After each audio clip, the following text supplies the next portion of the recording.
Take two because I can barely talk half the time. Anyway, welcome to Critical Weight Theory.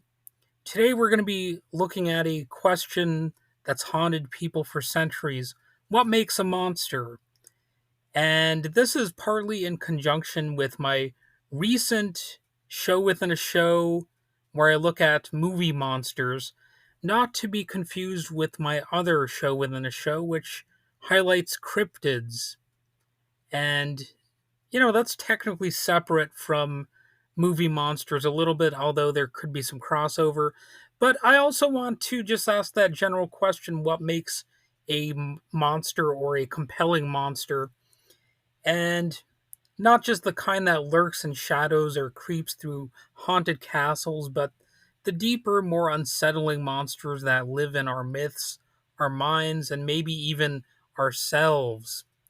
So, on that note, with my movie series that I started, I'm also going to be occasionally doing serial killer type movie monsters. So it's not just going to be like Godzilla or the Wolfman or whatever. I'm going to be looking at some human monsters that have graced the screen as well. And, occasionally I'll be asking the question, are they even monsters?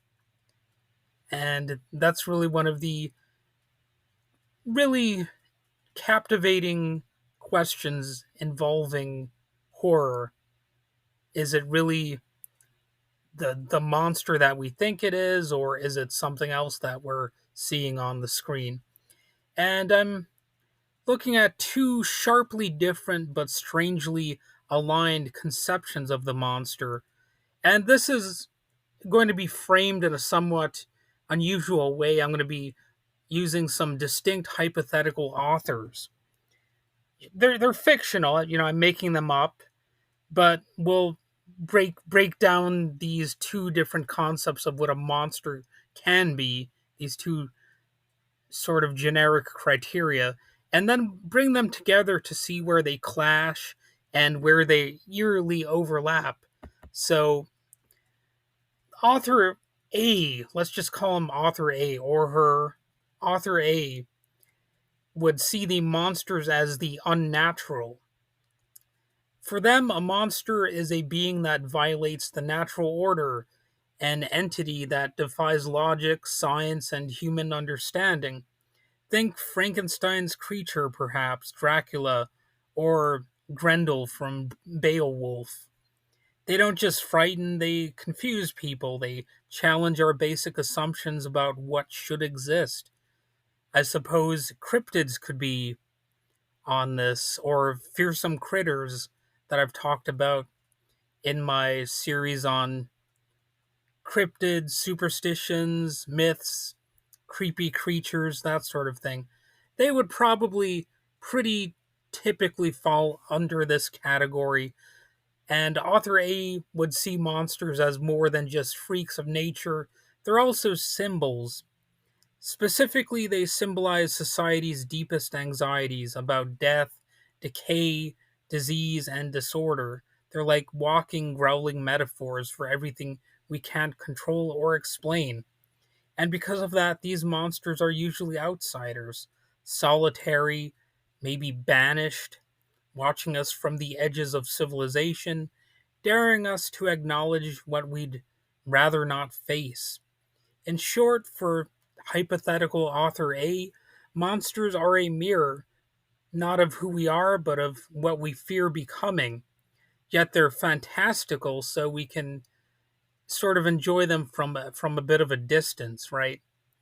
And that's one of the interesting things about author A, that concept of a monster is there is some immediate crossover with the hypothetical author B, which sees monsters of the mind, or monsters as the mind, perhaps, right?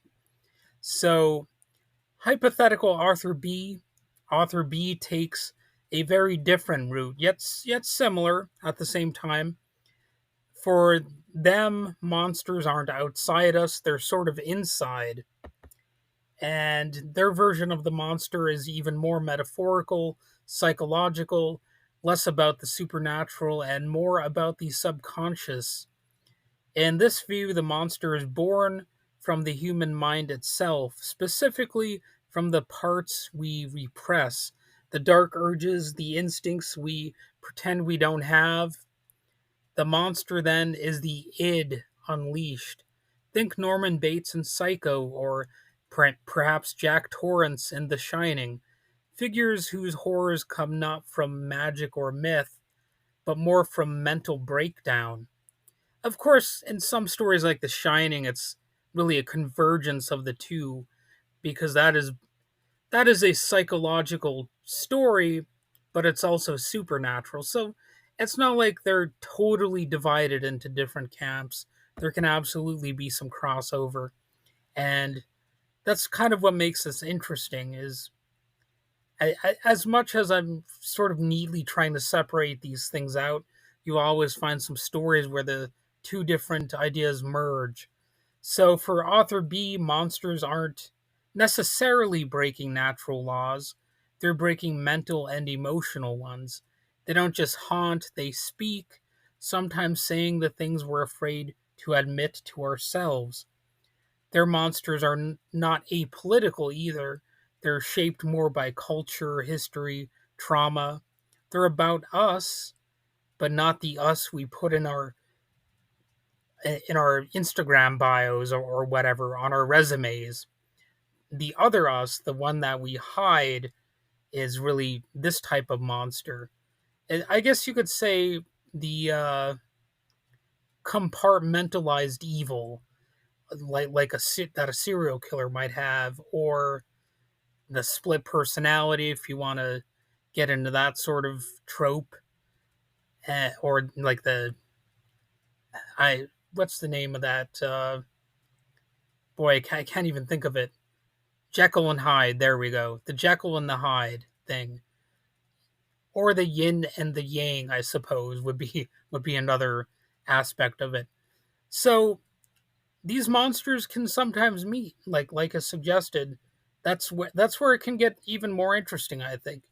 Despite their different lenses, both of these fictional authors, whether they're talking about supernatural freaks or psychological projections, are sort of circling the same campfire, and roasting the same marshmallows and telling the same sort of freaky stories to scare the I guess the people people who are sitting there with them, willing to listen to what they have to say.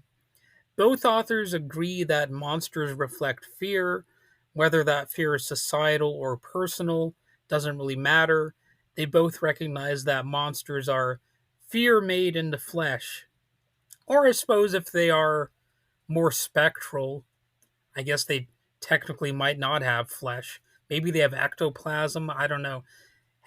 Have there been any sort of analyses of what ectoplasm even is? Is it sort of like flesh? I don't know. But the ghostly realm is a little bit different, but it's still some sort of identifiable form.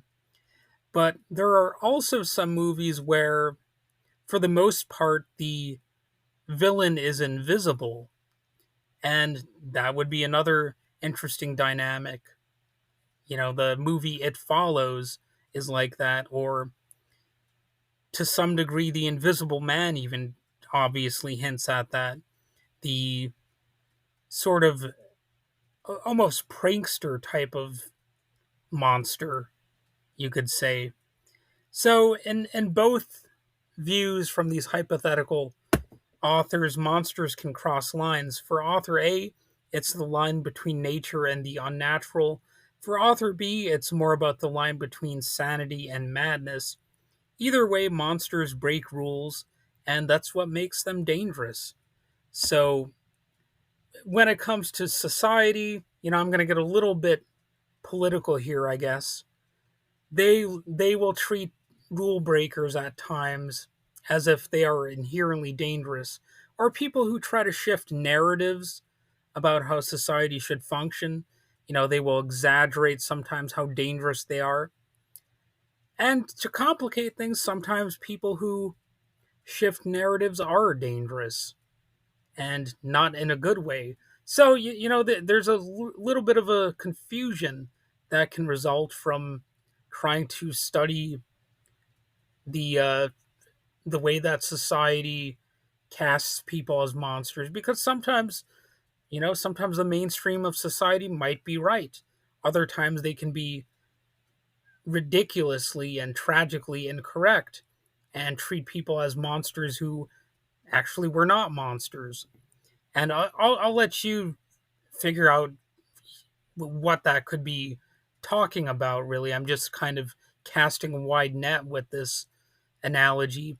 But, the point is that the society itself is often just as dangerous, just as monstrous as whatever individual group or entity they are trying to create fears about, right? So I want people out there to keep that perspective in mind. Sometimes the narrative that society crafts about what is a monster and what is not a monster is nonsense. Sometimes it's plainly and obviously nonsensical.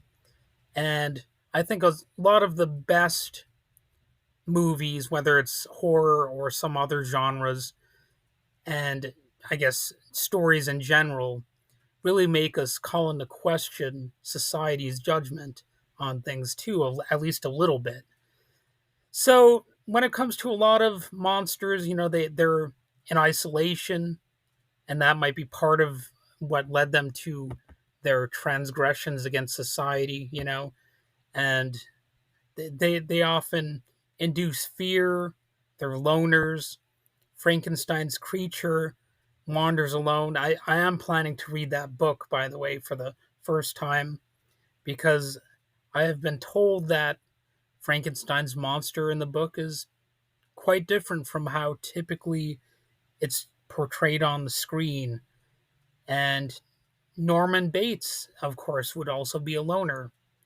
Whether the exile is physical or psychological, monsters don't fit in, and that alienation is part of what defines them.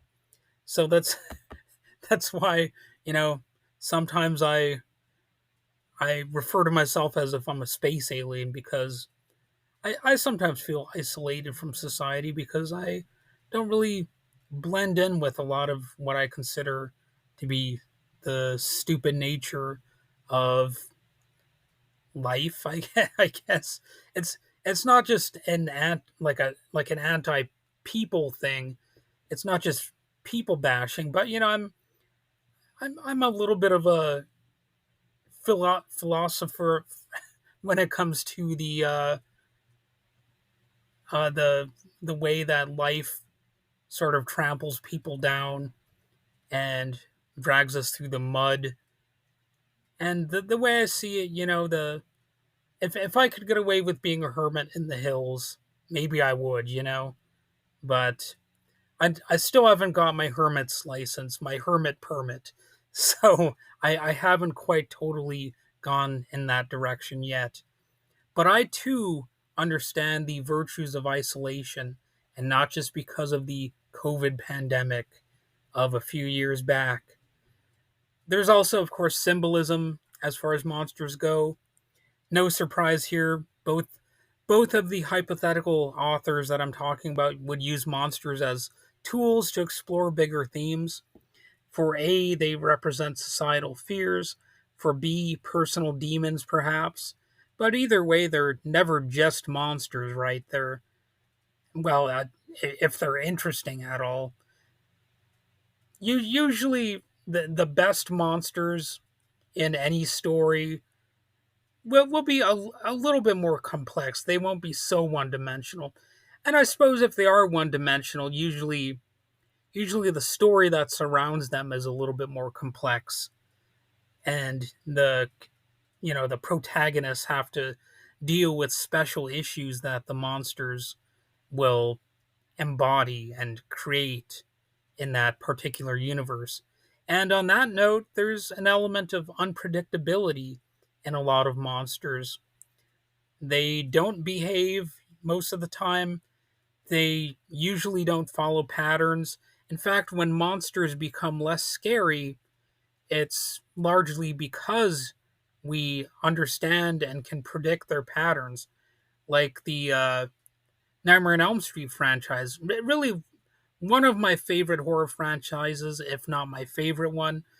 But let's face it, the character of Freddy Krueger did become less scary over time because, frankly, he started to become more predictable. We knew more of the rules. We knew more about his motivations. Going after the Elm Street kids, and we even knew some of his weaknesses and, of course, some of his strengths. There's always a little bit of guessing about what exactly Freddy Krueger is or what he's all about. But to a surprising extent, as the series progressed, I think people became maybe a little too familiar with him. He was becoming a little bit of a joke character, and not just because he was telling jokes, but because he was sort of oversaturating the media landscape at the time. There were, tons of products with Freddy Krueger's likeness on them. I remember there was this 900 number that you could call to talk to Freddy. So it became almost more about the merchandising than about the character. And even though I don't totally bash Freddy and the Nightmare on Elm Street series for letting that happen, I mean, we are a capitalist society. That's, of course, going to be a part of it. But it just objectively weakened the character. And oddly enough, Wes Craven hints at that in the film New Nightmare.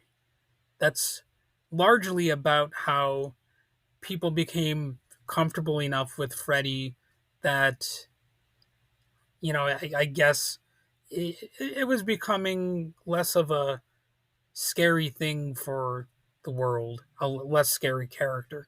And that can definitely happen if we start to predict where the characters are going. So, whether they're rising from the grave or breaking down in a hotel, monsters are hard to pin down if they're done well. And that's exactly why they stay with us. There's an element of mystery to them. There's something to figure out, something to think about. What makes them go bad, I guess you might say. What makes a monster? According to the hypothetical authors, it's not just sharp teeth or spooky vibes or a kill count. It's the way a figure breaks through the normal, the accepted, the expected, and reveals what we try to hide. And not just about, the monsters themselves, but about ourselves. Monsters show us the limits of our understanding. They confront us with what we can't explain and what we don't want to. Whether they're creeping through the woods or whispering in our heads, monsters do one thing above all: they reveal. And that's about all I have to say about this. I could go on and on probably, but you've got things to do, and so do I. So thanks for listening to this episode. If if it made you see monsters a little differently, or if you've got your own take, you can send me a message about it. And until next time, stay curious, stay brave, and remember, sometimes the scariest monsters don't come from horror movies. They come from us. Ooh. Ooh. Spooky.